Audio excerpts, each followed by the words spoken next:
What if I told you that one of the biggest signs you're actually successful is believing you don't deserve your success? It sounds ridiculous, doesn't it? Imagine working hard for years. You finally land your dream job, earn a promotion, build a successful business, or graduate at the top of your class. Everyone around you says, "Congratulations, you earned it." But inside your head, another voice whispers, "They're going to find out I'm not as smart as they think. I just got lucky. Soon everyone will realize I'm a fraud." If that voice sounds familiar, you're far from alone. In fact, millions of high-achieving people secretly battle the exact same feeling every single day. It's called imposter syndrome. And here's the surprising part. It doesn't usually affect lazy people. It affects the people who care the most. Today, we're going to uncover why your brain tricks you into feeling like a fraud, even when the evidence says otherwise. And by the end of this video, you'll understand why this feeling isn't proof that you're failing. It might actually be proof that you're growing. Let's dive in. Picture this. A young engineer walks into her first meeting at a huge technology company. Everyone around the table seems confident. People throw around technical words she's never heard before. They speak quickly. They seem fearless. She smiles, takes notes, nods politely, but inside she's panicking. I shouldn't be here.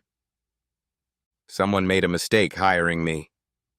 I'm the only person who has no idea what's happening. Weeks later, she discovers something unexpected. Several of her coworkers had been thinking the exact same thing. Nobody admitted it. Everyone looked confident. Everyone felt insecure. That's one of the biggest tricks your brain plays on you. You compare your private fears to everyone else's public confidence. And that's never a fair comparison. Most people don't show their self-doubt. They show their highlight reel. The result? You assume everyone else has life figured out. Except you. But that's an illusion. Think about social media for a second. You scroll through endless photos of promotions, luxury vacations, perfect relationships, successful businesses, happy families, awards, achievements. What don't you see? The panic attacks before presentations, the sleepless nights, the rejected applications, the failed businesses, the mistakes, the tears, the moments when someone questioned whether they were good enough. You're comparing your behind-the-scenes footage to someone else's movie trailer. No wonder you feel behind. Here's something even more interesting. The term imposter syndrome has been around for decades. Researchers first noticed something strange. Many incredibly successful people genuinely believed they didn't deserve their achievements. Even after receiving awards, degrees, promotions, recognition, they still believed their success came from luck, timing, or somehow fooling everyone around them. No amount of evidence seemed strong enough to convince them otherwise. Imagine winning race after race, but believing every victory happened by accident. That's what living with imposter syndrome feels like. Success never feels like proof. It feels like borrowed time. You're constantly waiting for someone to expose you. But here's the question. If you're actually a fraud, how did you keep succeeding over and over again? Luck can explain one success, maybe even two. But years of consistent achievement, that's much harder to explain away. Still, your brain keeps trying. Why? Because your brain isn't designed to make you feel confident. It's designed to keep you safe. Thousands of years ago, fitting into the tribe meant survival. Standing out, making mistakes, looking foolish, could have serious consequences. Even today, your brain treats social rejection almost like physical danger. That's why speaking in public feels terrifying. Starting a new job feels overwhelming. Launching a business feels risky. Posting your first YouTube video feels scary. Your brain isn't asking, will I grow? It's asking, will I survive if people judge me? The strange part is, the more successful you become, the more visible you become. And the more visible you become, the more opportunities your brain has to imagine being exposed. It's almost like climbing a mountain. At the bottom, nobody notices you. Halfway up, people start watching. Near the top, you suddenly feel like everyone is looking, even if they aren't. Now here's something that surprises many people. Imposter syndrome often gets stronger after success, not before it. Think about that. You'd expect confidence to grow with achievement. Instead, many people experience the opposite. Why? Because every new level comes with unfamiliar challenges. Imagine learning to ride a bicycle. Eventually, it feels effortless. Then someone hands you a motorcycle. Suddenly, you're nervous again, not because you're incapable, but because you're a beginner at a higher level. Growth always feels uncomfortable. Your brain often mistakes unfamiliarity for incompetence. That's a huge difference. Being new at something is not the same as being bad at it. Yet we confuse those two feelings all the time. Let's imagine another story. A student graduates from university with excellent grades. She lands an amazing job. Her coworkers praise her ideas. Her manager compliments her work. Clients are happy. Everything looks great. Yet every evening she goes home thinking, tomorrow they'll realize I'm not qualified. Months become years. The compliments continue. The promotions continue. The anxiety continues too. Nothing changes, because external success can't fix an internal belief. If deep down you believe you're not enough, your brain will reinterpret every success to protect that belief. Someone compliments you. They're just being nice. You get promoted. They couldn't find anyone else. You solve a difficult problem. It wasn't that hard. You achieve something extraordinary. I just got lucky. See the pattern? Your mind keeps moving the finish line. No achievement ever feels big enough. It's like trying to fill a bucket. That secretly has a hole in the bottom. No matter how much success you pour inside, it never feels full. But here's something fascinating. Many of the people you admire most have experienced these exact thoughts. Actors, scientists, entrepreneurs, authors, athletes, CEOs. People who changed the world have admitted they sometimes felt like they didn't belong. Think about how strange that is. Someone can be admired by millions and still worry they're not good enough. That tells us something important. Confidence and competence are not the same thing. Some highly skilled people constantly doubt themselves. Meanwhile, Some completely unqualified people are overflowing with confidence. our feelings are not always accurate measurements of reality. In fact, your emotions often tell you how safe you feel, Not how capable you are. That's an important distinction. Imagine standing at the edge of a swimming pool for the first time. Your heart races, your hands sweat, yet you feel afraid. Does that mean you can't learn to swim? Of course not. It simply means your brain recognizes something unfamiliar. The same thing happens in your career, your relationships, your creative projects. Every new level feels uncertain. Every challenge wakes up your inner critic. And that critic has one favorite sentence. Who do you think you are?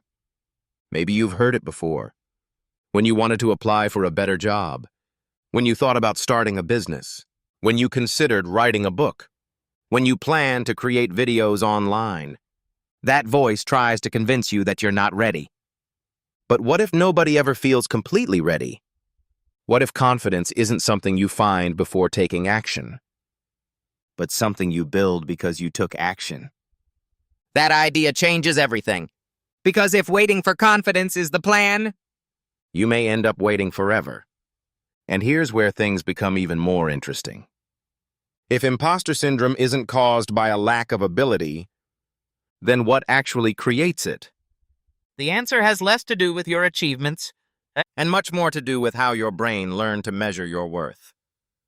And once you understand that hidden process, you'll never look at self-doubt the same way again.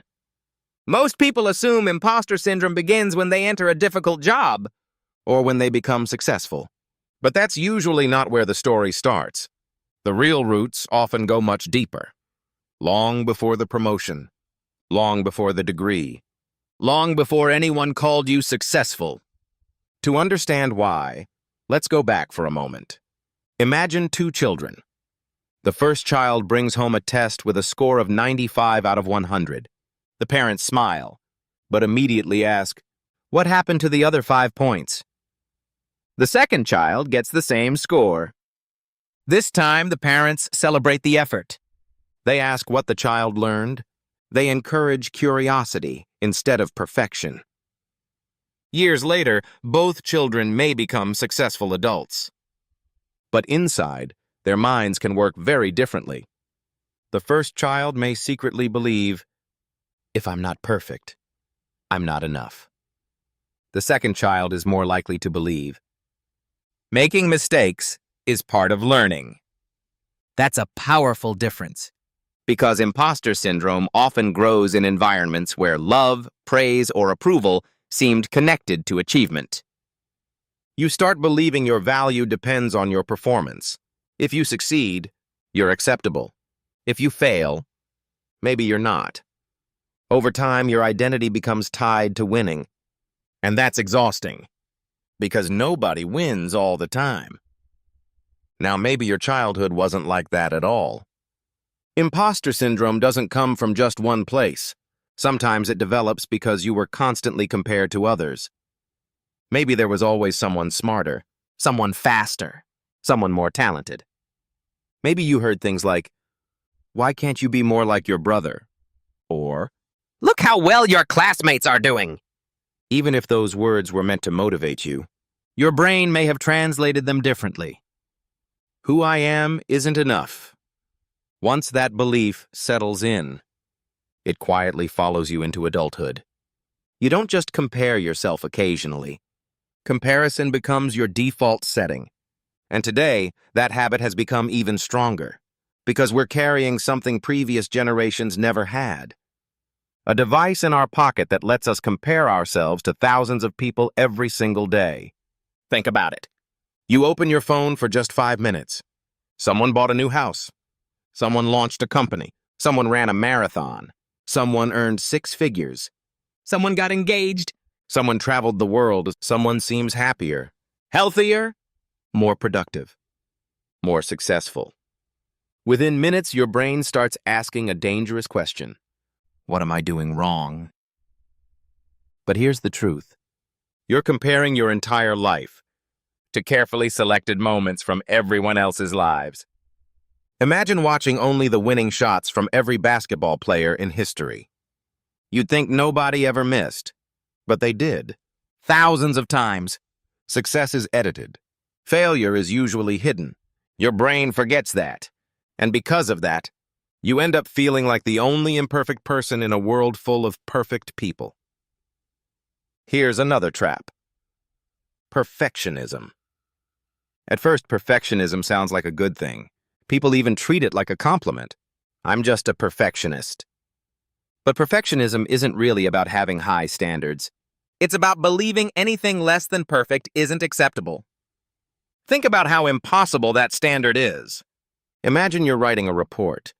You spend hours making tiny adjustments. You reread every sentence. You change one word, then another. You still don't think it's good enough. So you delay submitting it. Not because you're lazy, because you're afraid. Afraid someone will notice a flaw. Afraid they'll think less of you. Afraid they'll discover you aren't as capable as they believe. That's perfectionism working behind the scenes. It disguises fear as productivity. And here's what's ironic. The more you chase perfection, the less confident you often become. Because perfection has no finish line. There's always another improvement, another detail, another reason to wait. Perfection keeps moving farther away. Imagine trying to reach the horizon. No matter how far you walk, it keeps moving. That's exactly how perfection works. You never arrive. Another reason imposter syndrome becomes so powerful is something psychologists call the spotlight effect. Have you ever spilled coffee on your shirt before work? suddenly it feels like everyone is staring. You assume the stain is the first thing people notice. In reality, most people are too busy worrying about themselves. The same thing happens with mistakes. You replay them over and over in your mind. Meanwhile, Everyone else has already forgotten. Your brain puts a giant spotlight on your imperfections, but that spotlight mostly exists inside your own head. Let's try a simple thought experiment. Think back to the last presentation you gave. Maybe you stumbled over one sentence. Maybe you forgot one point. Maybe you paused awkwardly. Now, ask yourself something. Can you remember every mistake made by the last 5 people you watched speak? Probably not. Because people remember the overall experience, not every tiny flaw. Yet when it comes to ourselves, we zoom in on every imperfection. That's another reason successful people often feel like frauds. They're evaluating themselves under a microscope, while judging everyone else from across the room. Here's another interesting pattern. People with imposter syndrome often believe everyone else knows exactly what they're doing, but reality is much messier. Walk into almost any workplace. Every person is solving problems they've never solved before. Managers, engineers, doctors, designers, business owners, teachers. Nobody has all the answers. Everyone is learning as they go. Experience doesn't remove uncertainty. It simply teaches you how to deal with uncertainty more calmly. Think about driving a car. The first lesson feels terrifying. You think about every pedal, every mirror, every turn. Years later, you barely think about those things. Now imagine driving in a country you've never visited before. Suddenly, you're paying attention again. Does that mean you've forgotten how to drive? Of course not. It simply means you're facing something unfamiliar. Life works exactly the same way. Every new chapter makes you feel like a beginner again. And beginners often mistake uncertainty for incompetence. One of the biggest lies imposter syndrome tells is this: if I were truly qualified, this would feel easy. but that's rarely true. Learning is supposed to feel difficult. Growth is supposed to feel uncomfortable. Think about going to the gym. If the weight feels light forever, your muscles stop growing. Challenge is the signal that you're getting stronger. Your mind works the same way. The discomfort you're feeling may not be evidence that you don't belong. It may be evidence that you're expanding beyond your comfort zone. But there's one more hidden reason so many people struggle with these feelings. It has to do with the way we explain success. Imagine 2 coworkers complete the exact same project. Both receive praise. The first person thinks, I worked hard, I prepared well, I earned this. The second person thinks, I just got lucky this time. Same achievement, completely different interpretation. That's the real difference. People with healthy confidence don't ignore their mistakes. They simply allow themselves to take credit for their effort. People with imposter syndrome do the opposite. They take full responsibility for every mistake, but almost none of the credit for their victories. It's like carrying 2 scales. One scale weighs your failures. The other weighs your successes. But one of them is secretly broken. Failures feel enormous. Successes feel tiny. Over time, your brain builds an inaccurate picture of who you really are. And if that picture isn't challenged, it becomes your identity. But here's the question. If your own mind has been quietly lying to you for years, how can you tell the difference between real weakness And imagined inadequacy? The answer is surprisingly simple. And once you see it, you'll begin noticing signs of imposter syndrome that have been hiding in plain sight your entire life.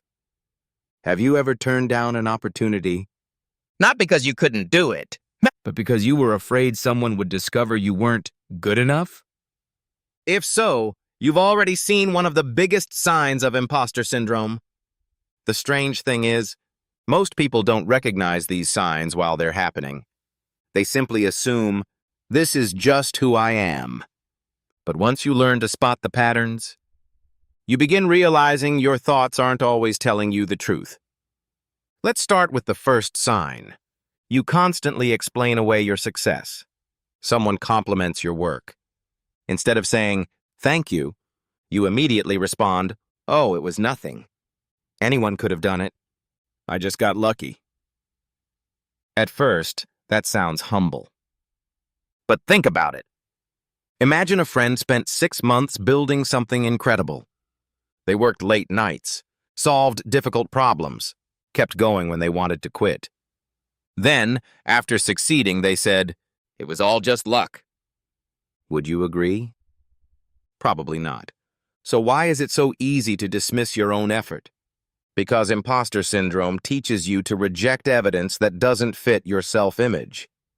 Every compliment feels like a misunderstanding. Every achievement feels temporary. Every success becomes an exception instead of proof. Here's another hidden sign. You over-prepare for everything. Before sending an email, you read it 10 times. Before giving a presentation, you rehearse for hours. Before applying for a job, you convince yourself you need one more course, One more certificate. one more year of experience. Preparation itself isn't bad. In fact, it's often a strength. The problem begins when preparation becomes a way to avoid being judged. At that point, you're no longer preparing to do your best. You're preparing because you believe your best still won't be enough. Imagine someone standing on a diving board. Instead of jumping, they keep checking the water. Again and again and again. Eventually, they're not preparing anymore. They're delaying. That's exactly what imposter syndrome often looks like. Here's another clue. You fear praise almost as much as criticism. That sounds strange, doesn't it? Why would anyone fear compliments? Because compliments create expectations. If people think you're talented today, what if you disappoint them tomorrow?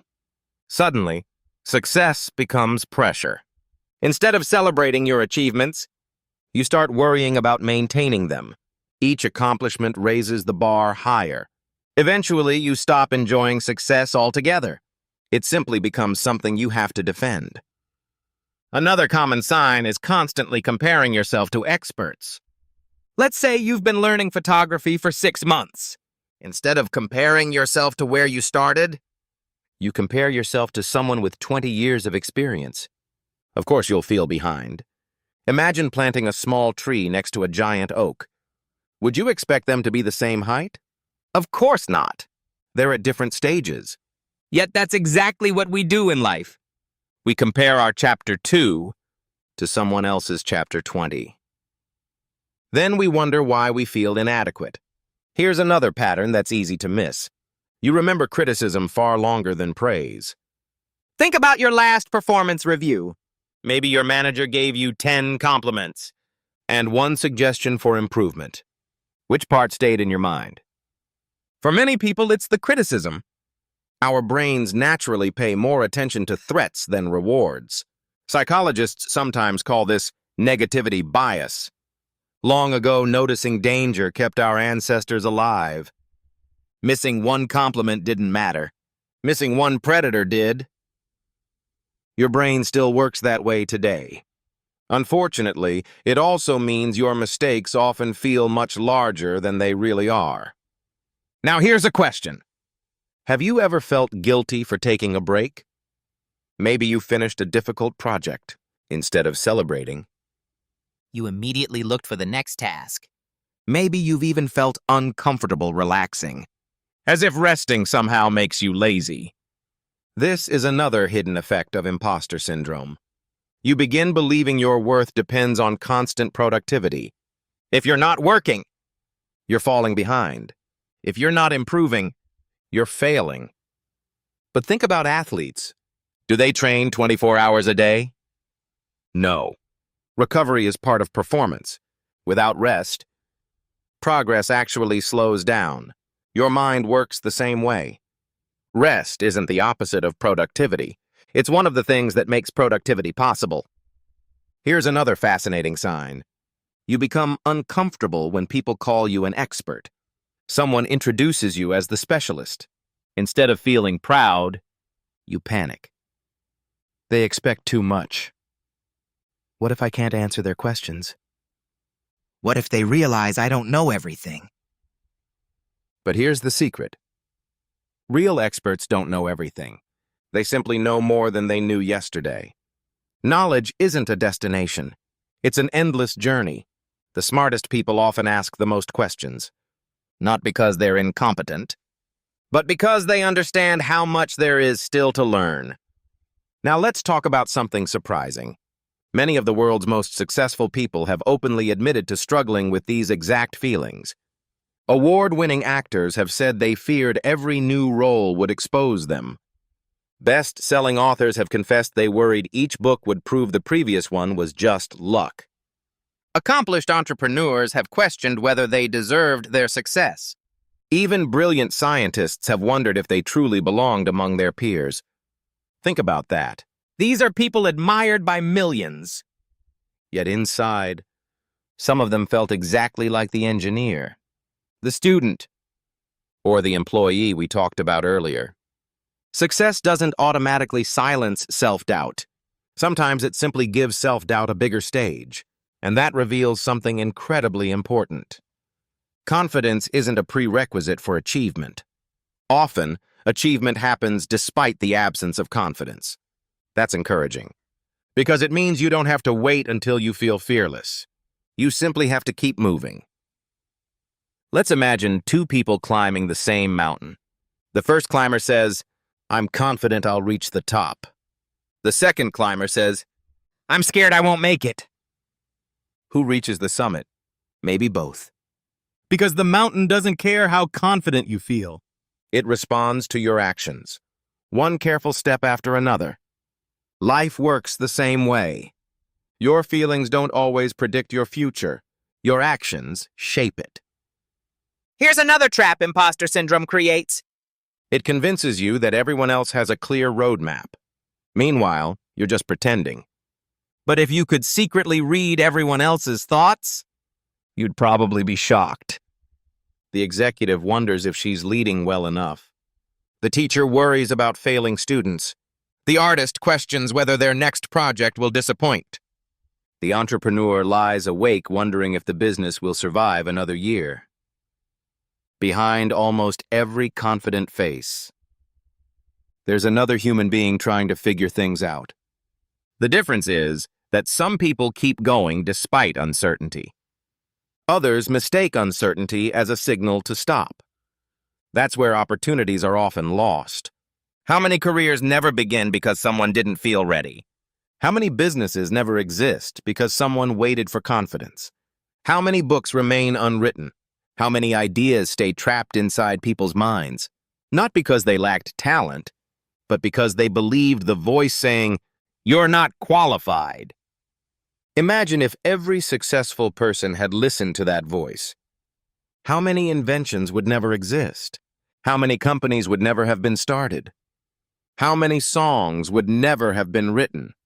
How many lives would never have been changed? The world moves forward because imperfect people take action anyway. Not because perfect people finally appear. That's worth remembering, but perhaps the biggest cost of imposter syndrome isn't anxiety. It's missed opportunities. Every time you stay silent, someone less qualified might speak up. Every time you refuse an opportunity, someone else accepts it. Every time you underestimate yourself, you hand your future over to fear. And fear is a terrible career advisor. The good news? None of this has to be permanent. Your brain learned these patterns, which means your brain can learn new ones. The question is, how? How do you stop believing every negative thought? How do you finally accept your achievements without feeling guilty?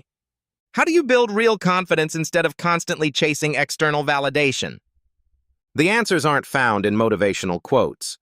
They're found in surprisingly simple habits that gradually retrain the way your mind interprets success. And once you start practicing them, something remarkable begins to happen.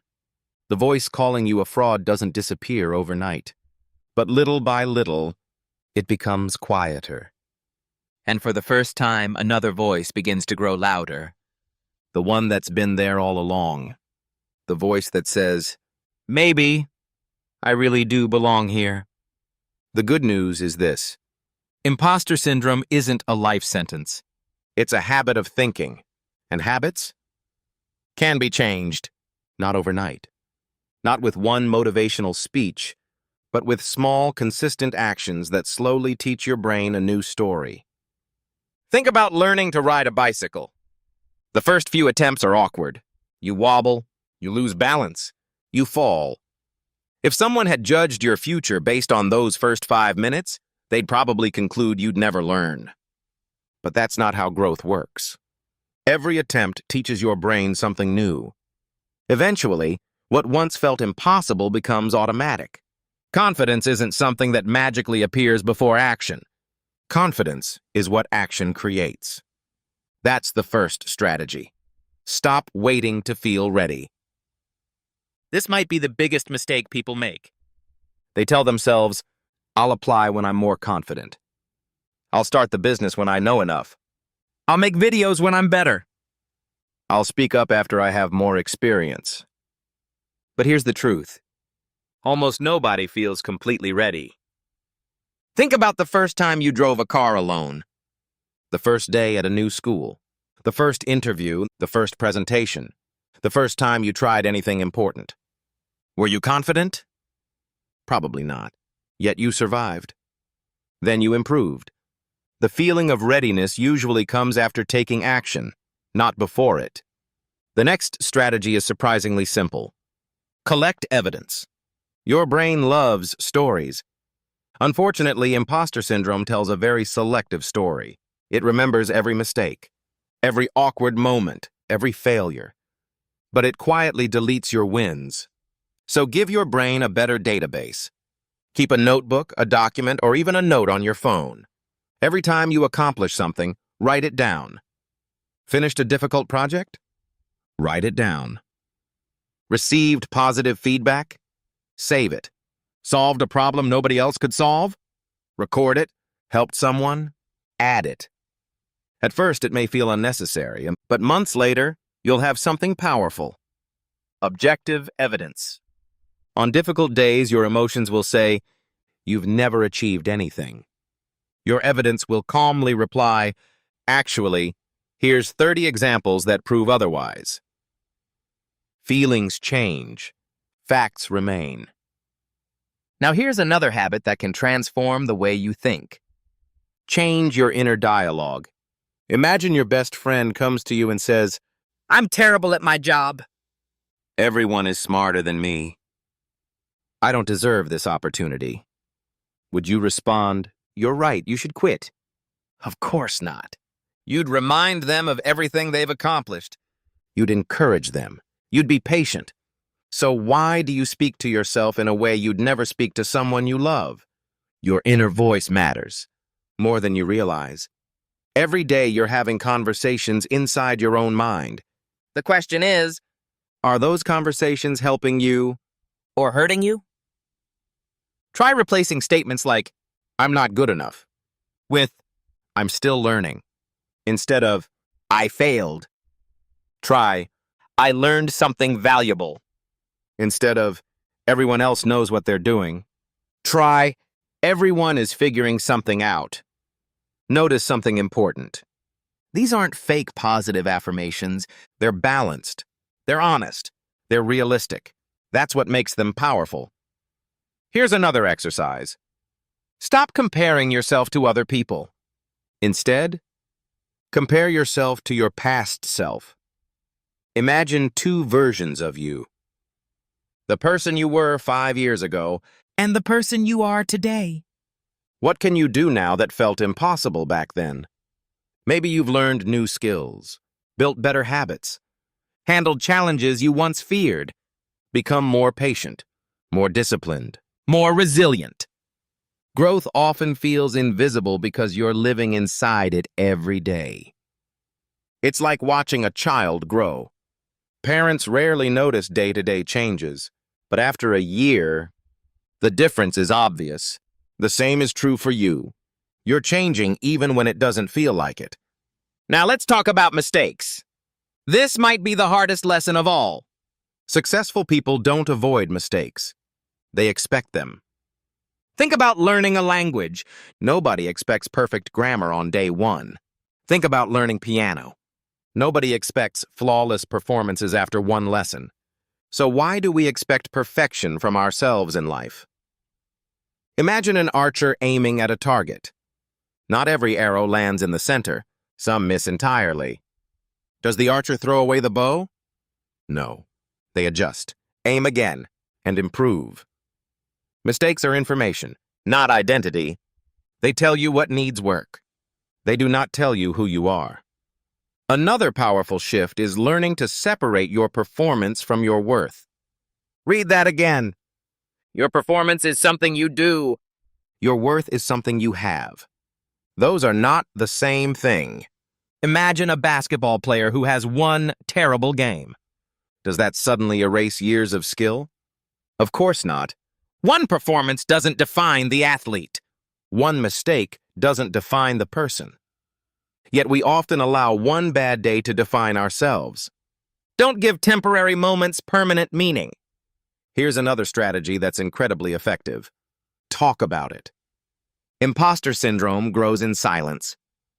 The more you hide your fears, the bigger they become. But something remarkable happens when you finally tell someone you trust. You discover you're not alone. Maybe your coworker admits they felt exactly the same. Maybe your mentor says, I still feel that way sometimes. Suddenly, the monster hiding in the dark loses its power, because what felt unique turns out to be surprisingly common. Now here's a question worth asking yourself. What would you do? If you knew you couldn't fail. Would you apply for that promotion? Start that business? Write the book? Create the YouTube channel? Learn a new skill? Travel somewhere you've always dreamed about? Now ask an even better question. What's stopping you? Usually, it isn't lack of ability, it's fear. Fear of judgment, fear of embarrassment, fear of failure. But here's something to remember. People are far less focused on you than you think. Most are busy worrying about their own lives, their own mistakes, their own insecurities. The spotlight you feel mostly exists in your own mind. So stop living for an audience that isn't even watching. There's one final idea I want to leave you with. Imagine two people standing at the edge of a forest. One waits until every path is perfectly visible before taking the first step. The other begins walking, even though they can only see a few meters ahead. Who reaches the destination? The one who starts. Life rarely gives you the entire map. It gives you the next step, then the next, then another. Confidence grows the same way, not all at once. One action at a time, one uncomfortable conversation, one brave decision, one small victory.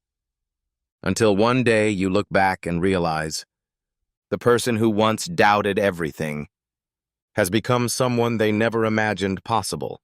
And here's the irony. You may still hear that little voice from time to time, the one whispering, "You're not good enough." The difference is, you won't believe it anymore. You'll smile, take another step, And keep moving forward anyway. because courage isn't the absence of self-doubt. Courage is choosing to act despite it. So the next time your mind tells you you're just pretending, Ask yourself one simple question. What if the only thing that's fake is the story I've been telling myself? maybe you're not an imposter. Maybe you're simply growing into a version of yourself you've never been before. And growth always feels unfamiliar.